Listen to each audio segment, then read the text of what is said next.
So I was supposed to end my fast at 72 hours, but here it is, over 76 hours later since I had my last meal, y'all, and I am still fasting. Yeah. This is Dr. Dwayne Wood, and this is what we do. This is what we do. We live life, and today life happened, and I did not end my fast as I was supposed to do at 72 hours. And here I am talking with you guys. I still haven't broken the fast. We're going to do that here with you right here on the show as we get into this evening. This is Dr. Dwayne Wood. That's Wood with an E. The E stands for endocrinology. Here on the channel, I educate, I empower, and I encourage you to take charge of your health, your life, avoid complications, and go to the next level. Yeah. New year, new you, right? That's what we're working on. And we are talking to adults with type 2 diabetes. How do we put your diabetes in remission? How do we reverse your diabetes, get you off of these medications? And how do we improve the other things that are going on in your chronic disease and in your life? We're talking about polycystic ovarian syndrome, metabolic syndrome, high blood pressure, high cholesterol, non-alcoholic fatty liver disease, decreasing your risks for coronary artery disease and strokes, and on and on. And on and on. As you know, we've been using an amazing tool called fasting. And during the process of fasting, the goal is to get your body to switch from using the carbohydrates and using the glycogen to begin using other sources of energy like ketones. We have been talking about reversing diabetes, right? And how do we decrease insulin resistance? Part of it is with fasting. And I've been doing a 72-hour fast the last several months. I do it once a week. And you are out there right now, and you're working on doing a 24-hour fast once a week. And today was supposed to be my day to break the fast at 72 hours. That would have been 6 o'clock this afternoon. And here it is now. It is 10:36. And I still have not had my first bite in over 72 hours. Well, let me tell you a story. So today I went out, my normal duties, normal activities for the day. And I was on my way home, and I got a call from a friend who needed some help with something. And so I said, sure, I'll go do that. And I went and I did it, and was caught up actually with the activity, was helping out. And forgot actually that 72 hours was coming up. And it wasn't until we were done, and I was like, oh my goodness, right? It's 72 hours. But here's the beautiful thing, right? As we talk about the 72 hours, right? We'll come back and I'll tell you a little bit more about that. But at 72 hours, we are well beyond, remember that 24-hour period, the first 24 hours where the body is using up all the glycogen. Well, actually the first 8 hours, first 8 to 12 hours, we're using up we're digesting the food. The 12 to 24 hours, we're using up the glycogen and the glucose. From the 24 to 48 hours, now we are switching over to ketones, and we're burning ketones as our primary source of energy. And from 48 to 72 hours, that's when autophagy kicks in, right? So remember, we talked about a bit about reclaiming those broken, damaged, unused parts of the body recycling that and repurposing that to build up the system. One of the things that we didn't talk about is the importance and the benefit in the immune system. Because all of those damaged, broken, unused cells that the body is using, a lot of those are toxins. And so as the body is reclaiming, breaking down, using, repurposing those toxins, repurposing those proteins and whatever else is reclaiming, then the immune system actually improves. The body also in autophagy is decreasing inflammation. So remember, it's reclaiming, it's rebuilding all those damaged systems. And so inflammation goes down. And all of that fits into the immune system. Right. So one of the things that happens is the immune system gets better. Well, anyway, so I'm out, like I said, helping a friend, and missed my my eating window, breaking the fast. And so I rushed home, and actually when you saw the flyer come up and the information about going live, I think I had walked into the house maybe 15 minutes prior to that. Okay. And I said, okay, let me get on and let's talk a little bit about this. I've always been a proponent of helping fit what we do into our lives. Okay. So we break the fast when we need to. We interrupt the fast when we need to. We listen to our bodies. Our bodies tell us when it's appropriate for us to continue, when it's appropriate for us to persist, and when maybe we need to take a break. Over this fast, right? I've talked to you about being a little bit more hungry than I normally was over the previous fast, having some indigestion this time as I got into the fast, probably not having a good meal prior to getting into the fast for this week, and feeling a little bit more tired initially over the first 24, maybe 36 hours. Since then, however, I've had physically not a whole lot of other symptoms. I've not felt any more tired, lightheaded, dizzy. I've not felt any more any new symptoms. Let me say that. In terms of my mental clarity, I'm pretty clear. I don't feel foggy. I don't have that cloud that sometimes people will get. I don't think I'm irritable, but I'm by myself for the week. So my team at work didn't tell me I was irritable. Actually, maybe someone said one day that I was a little irritable. But I've been out with people, and nobody has said, "Hey, you seem more frustrated or irritable," right? Because that can sometimes happen.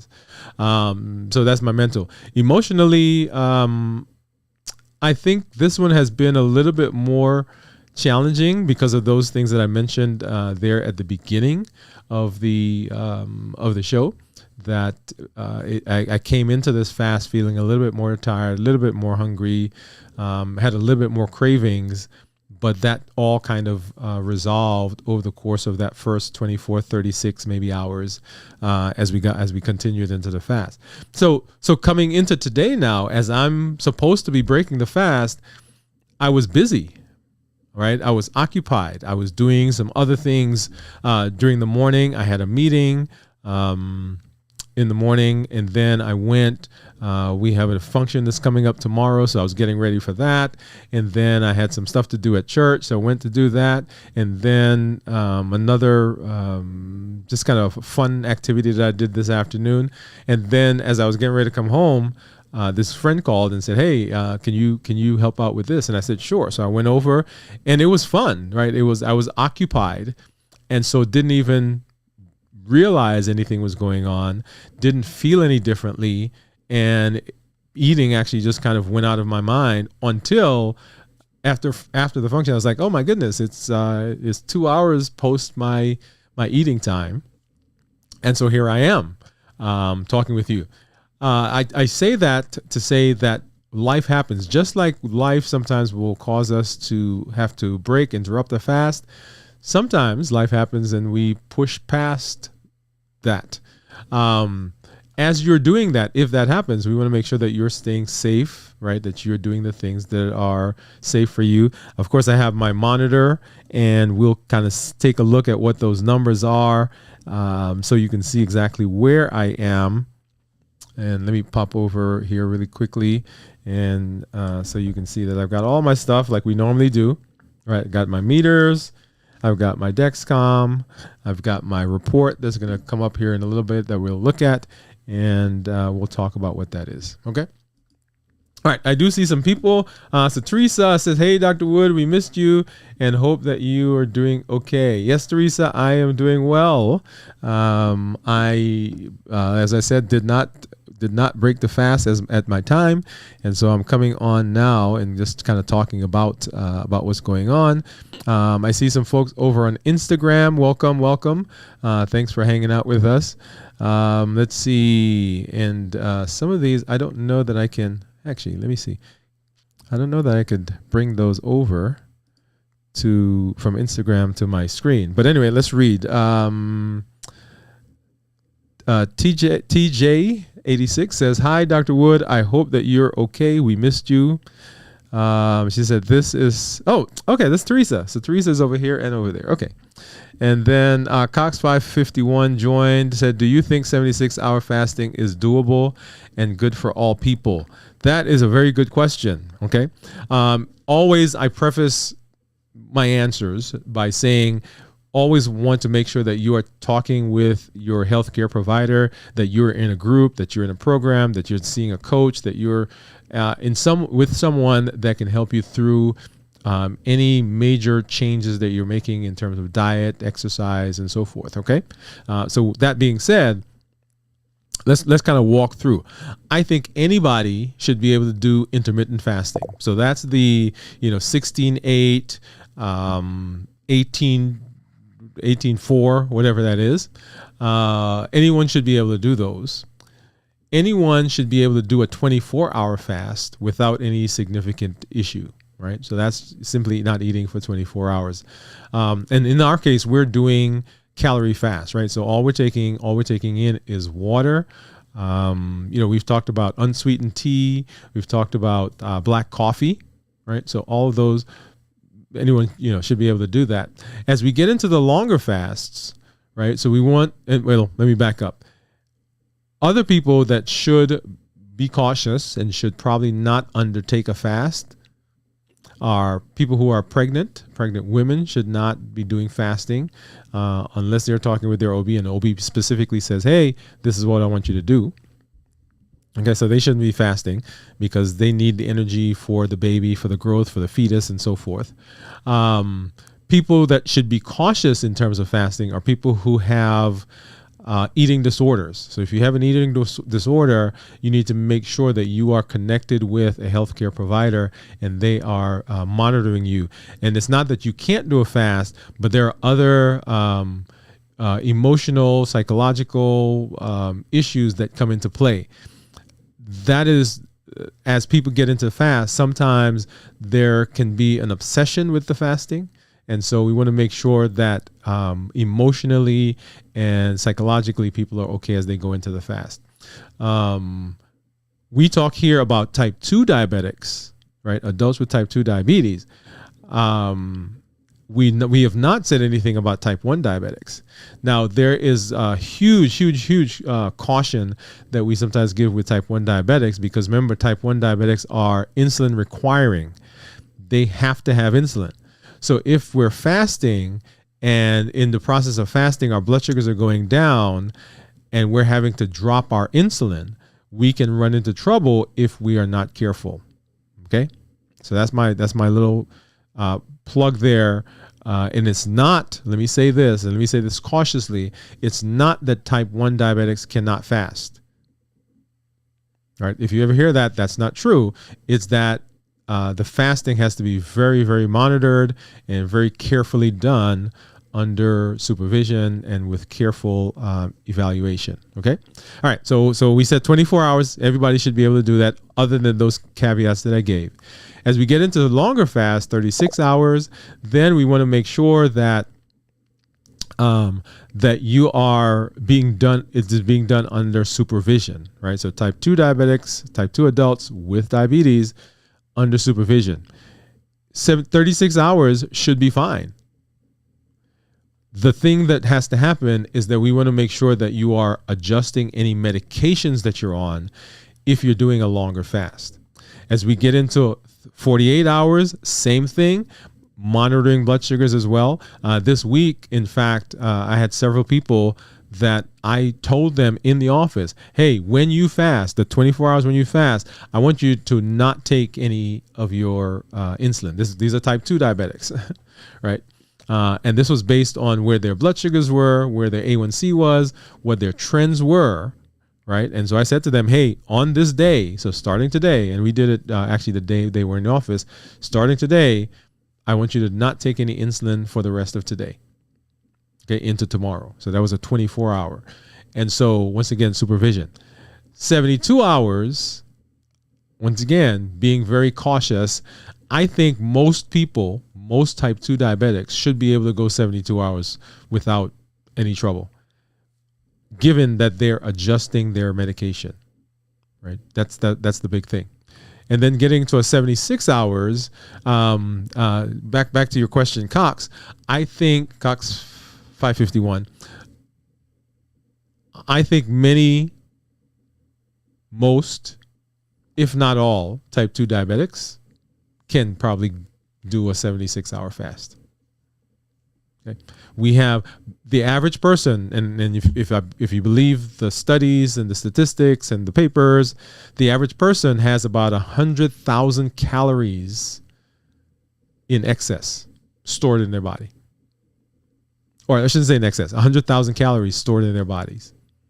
So when your body switches over from burning carbohydrates and glycogen, it has ample amount of fuel to burn and to keep you going. Okay, so I know that was a long answer, but I thought that was a great question, Cox, by the way, for me to expound a little bit about the different phases, different places where people can be. All right. And he says, so Kevin Cox, okay. He says, do you have any experience with patients developing eating disorders after implementing fasting? No, I don't have any experience with people developing an eating disorder after fasting, but I have experience with people who have had eating disorders who want to fast. Yeah, but I've not had anyone who has developed an eating disorder after fasting. Great question. I like that. He said, "Thanks for the detailed answer." You're very welcome. Yeah, I think if we understand things, I think it's great for us. All right, let's see. What else? All right, so that's the how I'm feeling, right? And as you know, when I come on, I talk about my physical, how I'm doing physically, mentally, and emotionally. And then now let's go ahead and let's take a look at our monitors and see what they are showing us. Now, I need to do something here so I make sure that the folks that are on Instagram can see this properly. Let's see. There's a new feature in my Ecamm, and it's called what is it called? Safe Zone. Yeah, Safe Zone. So Safe Zone says, okay, so if I stay in this area, then you guys should be able to see me. So let's hop over and let's do our monitors. Okay. I think my monitor is slightly off center.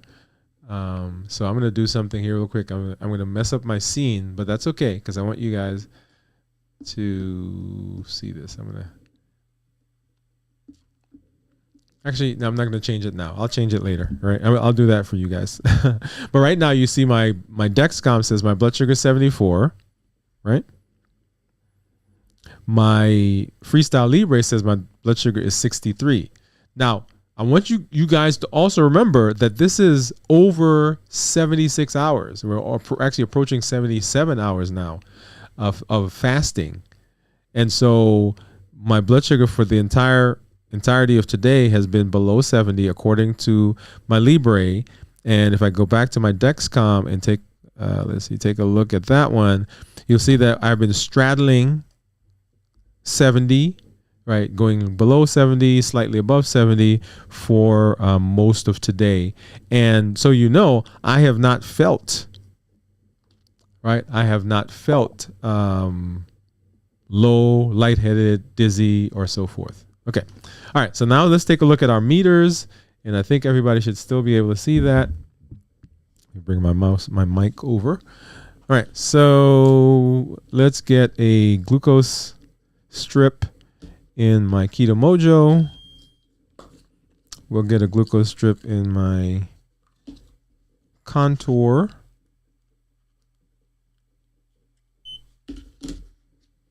See what those are.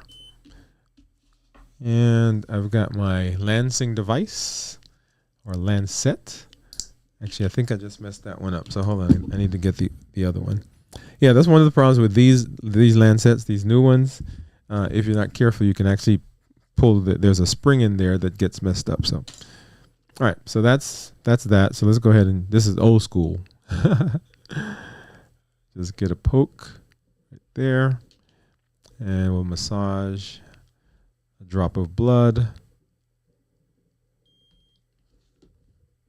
And this is really just to see which one is closest to what my monitors are saying. Okay, so the Keto Mojo says I'm 68. The Contour says I'm 61. My Libre says I'm 63. So all of those are actually pretty close. My Dexcom is a little off, 73. So let's go ahead and get my ketone stick in there, and let's see what that's going to say. So what do you guys think is going to be? What do you guys think my ketones are going to be? Take a number. Take a guess.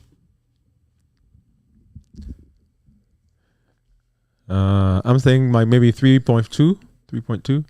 Oh, wow. 4.3, right? 4.3. And let's hop over and let's do this one so we can see what. So that's just the 61 that the Contour says. And this is the Contour Meter app. This one is the Keto Mojo. And I like to look at the Keto Mojo because it shows we can look at the graph of blood sugar and ketones. So we'll pull this over first. And let's go back over here. So glucose of 68 and ketones of 4.3. Remember, going through the ketones again for ketosis. So less than 0.5 is considered normal. 0.5 to 1.5 is considered nutritional ketosis. And above 1.5 is considered therapeutic ketosis. And you'll see there my ketones are 4.3 in the blue. My, let me go back over here, sorry. My blood sugar is 68. And if I look at the graph of ketone versus glucose, or glucose versus ketones, you'll see as my blood sugars got higher, my ketones were low. And as the blood sugars began to drop, my ketones started going up. Okay? And so the ketones, so they crossed there. I don't know what day that was. They probably crossed. That looks like maybe Thursday. Huh. Yeah, I can't tell, guys. Let's see. This was Thursday.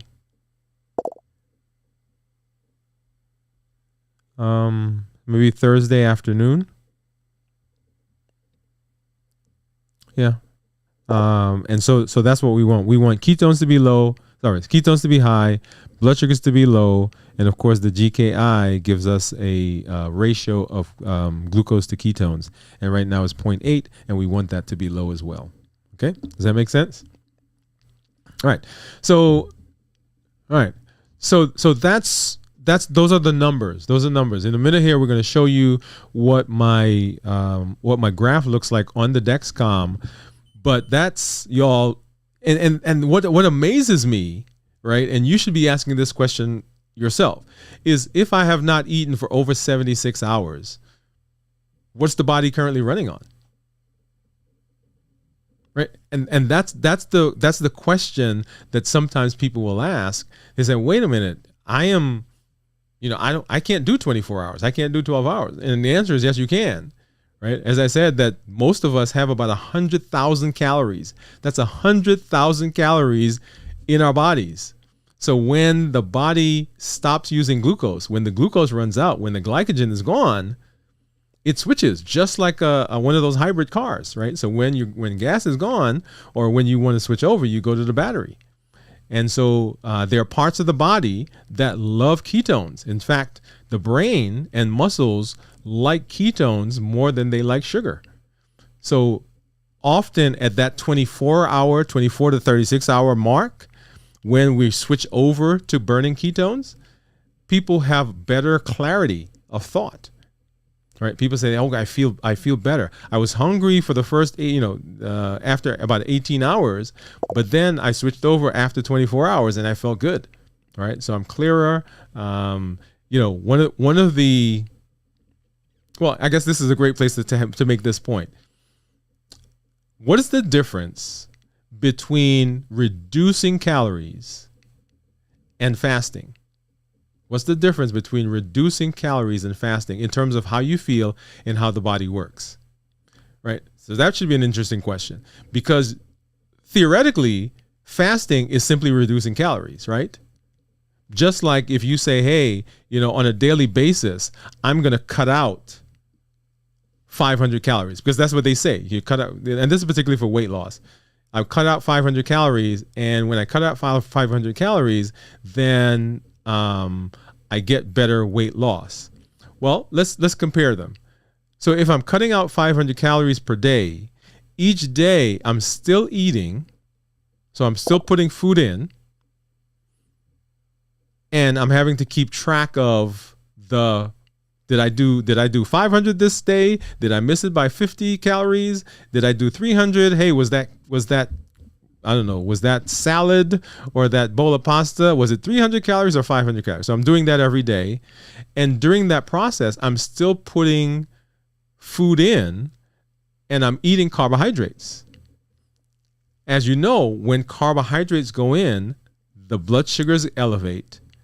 When the blood sugars elevate, we have increased insulin. Insulin comes out, and depending on how high those carbs are, that insulin has to spike up to bring the blood sugar down, or you have to take enough insulin from outside or take enough medication to produce enough insulin so that we get a drop in the blood sugar. Well, as that blood sugar goes down, insulin is high, blood sugar is going down, then we start to feel hungry and we start to crave. So during the process of cutting back on calories, we're still getting those spikes in carbs. We're still getting those spikes in blood sugar. We're still getting the spikes in insulin. And remember, it's the insulin that drives us to eat. Even for people who are not diabetic, right? Insulin makes you hungry. So when we get that spike, or when the blood sugar starts to drop, then we feel hungry. When I'm fasting, I'm not putting anything in at all. So I'm not getting spikes in blood sugars. If my blood sugar is not spiking, because as you see, my blood sugars are actually below 70. If my blood sugar is not spiking, then my insulin is as low as possible, almost zero.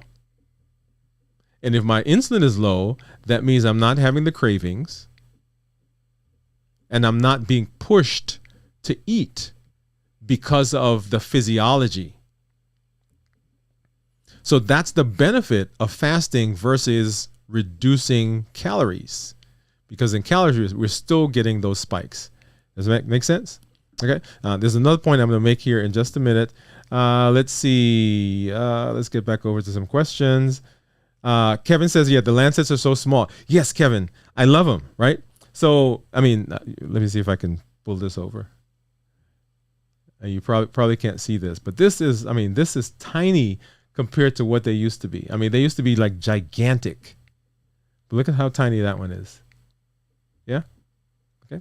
And of course, I mean, this is the one that I kind of messed up when I was doing it just a minute ago. I use these in the office because they're automatic, and I use them once and we throw them away. Right. So there's a spring in there that pops the Lancet out. And then we get rid of that. All right. Let's see. So Kevin said Lancets. Teresa says, before I forget, I'm having trouble registering for the Zoom. Looked on your page for the link, but couldn't find it. Any suggestions? So Teresa, let me put that link again let me pull that up.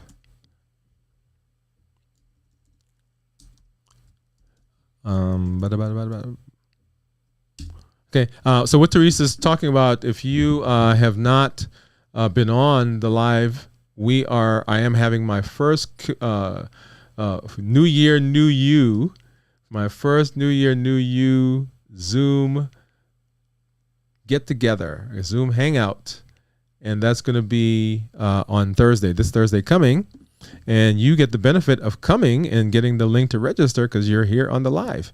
So this is not something that we're putting out over the airways, but if you're here, you get to come to that, and we're just excited because we get a chance to talk to each other. Right now, you're doing the we're talking, and I love the fact that we're able to communicate and you're typing, but on the Zoom, we get to see each other. We get to hear each other's voices.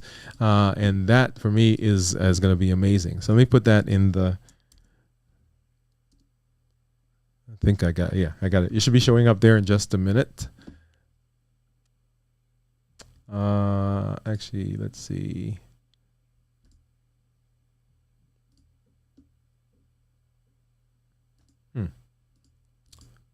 Okay, I think I just got it.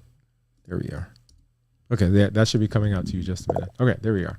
All right, so Teresa says, but Teresa, if you're still having trouble, just reach out to me, info@dwaynewoodmd.com, info@dwaynewoodmd.com, and we'll get that. Jennifer says, I need to use injector with the Lancet. I don't want to see the needle. Yeah, Jennifer, that's a very common thing. Okay. And it is what is best for you. Okay. I just use the Lancet, because I'm impatient. And so for me to take the Lancet and put it in the lancing device and then put the top back on and then pop it, I get fidgety. So I just take the Lancet and make a stick. Kevin says, is there any concern of losing lean muscle mass when doing extended fasting? Kevin, man, you asked some very good questions. I love that. Yes, there is. There is a concern. For most type 2 diabetics, though, the amount of fat cells that they are along the fat, I shouldn't say fat cells, because we keep the number of fat cells we have, by the way. Right, the number of fat cells don't go away. It's just that the stuff that's in them goes away or gets smaller. So, so the amount of fat that they lose relative to the muscle that they're losing is appropriate. Okay, so because of the amount of weight that they have on, they will lose some muscle, but we generally do not want to lose muscle. And let me show you. Here we go. Yeah. So I've been talking to you about my weight journey. Okay. And so here's my weight, y'all. Yeah. If you guys remember, was it last week? Yes. So 52 weeks in the year. Let me come over here. Right. 52 weeks in the year. And I was 240 pounds on March 3rd of last year of 2023. And on March 1st of 2024, I was 188 pounds. So 52 pounds in 1 week. In 1 year. I should say 1 week. 52 pounds in 1 year. And so, so we celebrated that, and you guys helped me celebrate that last week. And so this week here I am, 186 pounds. So we're 2 pounds lighter. One of the things to remember is that weight fluctuates, right? So sometimes I will get to a particular weight. I've gotten to a particular weight and I celebrate the fact that I got there, but I don't hold on to that as my weight at that point, because I know over the next week or so, a week or 2 weeks, my weight will go up, it will come back down, it will go up, it will come back down. And remember, as we're doing this, we're talking about sustainable weight loss, and we're talking about doing stuff that we can do for the rest of our lives. So even though was at 188 last week, yeah, I celebrated with you and I'm excited about that, but I know that weight's probably going to creep up a little bit. And over the course of the next several weeks, then I'll get to a stabler, lower weight. So right now I'm 186 and I'm excited about that, right? That's 2 pounds less than we did last week. And part of that is, of course, this fasting that we're doing. And as I've been saying to you, remember, the weight loss that you're seeing for me, the weight loss is not what my goal has been. Remember, our goal here in this season, New Year, New You, our goal is diabetes management. And the stuff we're seeing, this other stuff that you guys are seeing, that's just the side effect. That's just the extra benefit of managing diabetes. So I'm excited about the weight. And those of you who are out there, remember, even though we're talking about diabetes and we're talking about, hey, how do we reverse diabetes? Just because you're not diabetic doesn't mean the stuff doesn't work for you, right? because as we do the fasting has all the benefits that we've talked about. All right, I think I answered that question, or may have gone a little bit off.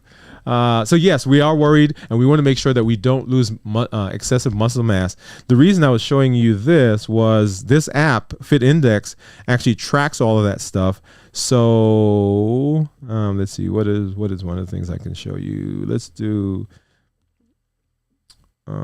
trends, and let's do. Here's been one. Where's my muscle? Go back. So it also tracks hydration. It tracks skeletal muscle, right? So notice that my skeletal muscle has actually gone up, right? This one is my BMR. My basal metabolic rate has gone down a little bit. Now, this other one also, Kevin Cox. People are concerned about it. They say, hey, you don't want to decrease your basal metabolic rate, because if you decrease your basal metabolic rate, your body begins to hold on to calories because it thinks that it's starving. Well, during the process of fasting, your basal metabolic rate will drop a little bit. But remember that all the benefits that you get from the fasting outweigh the small changes that you may see in basal metabolic rate, or even in the muscle mass that you see. Okay, awesome. All right, let's see. Teresa says no difference. Oh, Teresa, okay, I think you're talking about being able to sign up for the Zoom. Okay, I will, Teresa. Let's talk about that offline.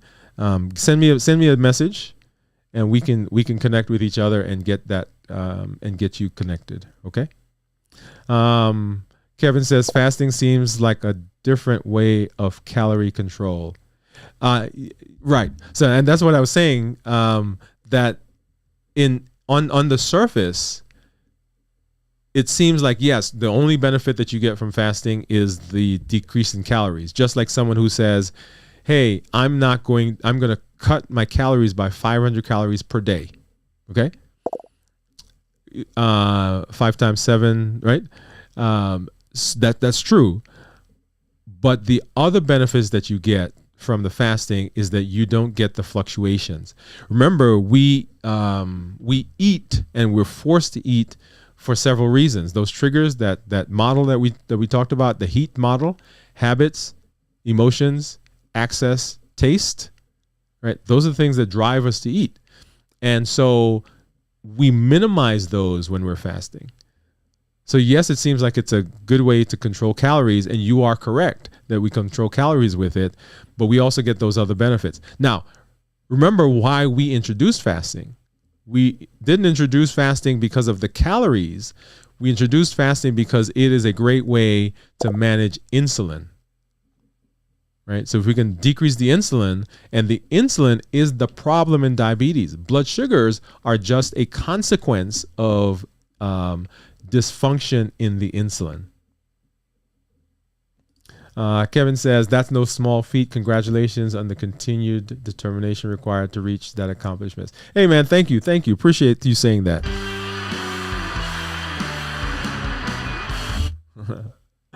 All right. Hey, push me some weight. He says, hey, brother, what's going on? Thanks for stopping by. Jennifer says, congratulations on the year loss. Fantastic. Woohoo. Yes, Jennifer, thank you. Teresa says she tried again twice, still getting the error that it's only for authorized people. Oh, yes. Oh, sorry. Yes. Teresa, you have to register. You have to register in order to get into the Zoom. So I think maybe that's where it is. But once again, let's let you and we'll connect with each other, and then we can get that done for you. Okay. Teresa says, congrats on the achievement. I think I had trouble with my browser when enrolling in the Zoom meeting. Okay. Yeah. So let's do that. And JJSC Tech, hey, hello, good night. Oh, hey, man. Thanks for coming through. Appreciate you hanging out with us. Give you that hand clap and give you some music. Let me head back over here because I think, okay, hopefully everybody that is on Instagram is still able to see. Awesome. Good. I see some folks out there. Hey, hey, hey. Some of my people. Um, I, I want to give a shout out, and I'm not gonna call her name, but one of my favorite people is on right now. She is an endocrinologist extraordinaire, and I'm so proud of her in all the stuff that she's doing within the endocrine space. So we may get her on to come on with us at some point and share some of the amazing stuff she's doing. I mean, she's doing art with food, right? She's drawing or making diagrams of the brain and the heart and the lungs and stuff that I didn't even understand how she does it. But I see you out there. And then one of my colleagues and friend, a guy that I'm really admiring now, Mr. Kirk Nugent. I see him out there as well. See, I call him out, but I didn't get permission for the other person. All right. Okay. Well, that's it, y'all. One last thing that I do want to do, and I want to go ahead and talk about, my 3 asks, right? What I always say when we come on. Number 1, the challenges, the activities that we do on the channel, those are with the purpose of leading us down the path to New Year, New You. It's not just a slogan. It's not just a phrase that we say, but the things that we're doing. Remember in January, we said, hey, work your way up to be able to fast once for 24 hours, just one time. In February, it was let's work our way up to be able to fast for 24 hours once a week. Right? That was January and February. Wherever you find yourself, you may say to yourself right now, man, I can't even do 24 hours. That's okay. If you can do 8 hours, then do 8 hours. If you can do 10, do 10. Then 12, then 14, then 16, and work your way up. That's why we say work your way up to 24. If you are finding this show, if you're watching this right now on a replay, and it's December 25th of this current year, that still doesn't mean that you've missed the boat. You can still start where you are because it's never too late to go, right? So go ahead and help be with us as we do the challenges, as we do the activities for the show. For the month of March, this past week, we did our show on habits, right? Remember the things that push us to eat while we're fasting, while we're working on our health. Habits, emotions, access to stuff, and taste. Those are the 4 things. And for me, my triggers are emotions and access. Emotions and access, y'all. When I'm tired, when I'm frustrated, when I'm busy, when I'm right, all those things, then I eat, right? And then access. If I have things right here, I'm going to eat it. That's why I took even the peanuts and the cashews and the almonds. Guys know I love that. They're out. They're gone. They're not even in my studio anymore. Studio anymore. As a matter of fact, I didn't even buy any this week because that's what I usually use to break my fast. But I didn't get any this week because I eat the whole thing, okay? And that's access. And then behind those 2 is taste. And I tell this story all the time. When I go to New York, like I grew up in Brooklyn, okay? My dad used to take us to Coney Island, and so we'd eat hot dogs and pizza and so forth. So if I fly to Brooklyn right now or fly into JFK, land in LaGuardia, my sister picks me up on the way to my mother's house. Right, I'm going to get a hot dog, a slice of pizza, and some Chinese food. Why? Because the taste, it reminds me of my growing up. It reminds me of that connection that I had with my dad, with my brothers and sisters. There are 6 of us, okay? And a lot of stuff revolved around food. And so I've got to be cautious because the taste brings back the memory brings back the emotion pushes me to where, right? Okay. So that's the second one. Right. So that was the month of March. Sorry. So the month of March, we want you to look at the habits, those things that are pushing you to do behaviors or have behaviors that are not consistent with where you want to be. Now, we talked about food, but it could be sleep, right? You have a habit of not sleeping. You have a habit of staying up late. You have a habit of not exercising. You have whatever the habits are that are not in alignment with where we need to be, New Year, New You, That's what we want to look at. And we want to begin putting things in place to correct them. So if you eat because of a habit, every time you leave that meeting, right, you go to the vending machine, then we need to develop a new habit. If you eat because you stay up late and you're tired, then we need to talk about how do we get better sleep. If you eat because of access, we need to clean our environment.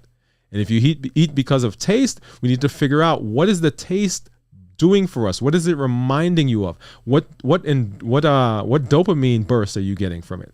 Okay? All right. That's the first that's the first ask. Number 2, I want you to come just like you've done now. Come on, share your stories, ask your questions. As you ask questions, there are other people that are out there that have the same questions. And our community, this community gets better with all of us. You know what I say. This is Dr. Dwayne Wood. We educate, we empower, and we encourage. That encouragement comes from community, and the community is better, stronger, just because you're here. And then finally, there is somebody out there that you know that needs to have this information. Go ahead and invite them. Send them the link. Send them invite. Say, hey, let's watch this together. This is an entire year, y'all. New year, new you. That's what we're doing this year. The shows, the blogs, the podcasts, the activities, the Zooms. That's what we're working on. That's the theme for this year. New year, new you. And specifically, how do we work with type 2 diabetics, adults, to put their diabetes in remission, to reverse their diabetes, decrease their medication that they're on, and the side effects of that, y'all: weight loss, improved polycystic ovarian syndrome, metabolic syndrome, high blood pressure, high cholesterol, decreasing your risk of coronary artery disease. Those are side effects of what we're doing. Okay? All right. Let's see. Just a couple more questions. Let's see. Good. So Jennifer says good night. Good night, Jennifer. Kevin says, for someone newly diagnosed with type 2, would you recommend getting an endocrinologist as part of the care team? Yes, I do. Right. We recommend that you do that. Okay. I've got a strange message on my Instagram, and it looks like we were disconnected. I'm not sure what happened there, guys. Okay. Endocrinologist as part of the care team. Yes. Okay, hold on, guys. I do. Sorry. Right. We recommend that you do that. All right. So I got a strange message and then something popped up. So yes, I recommend getting an endocrinologist as part of your team. And Truly Pray UC says, great information. Thank you. Yes. Thank you all for coming. And of course, I always... All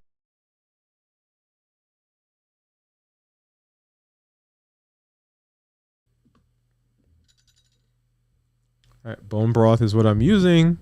And as you know, the way I do it is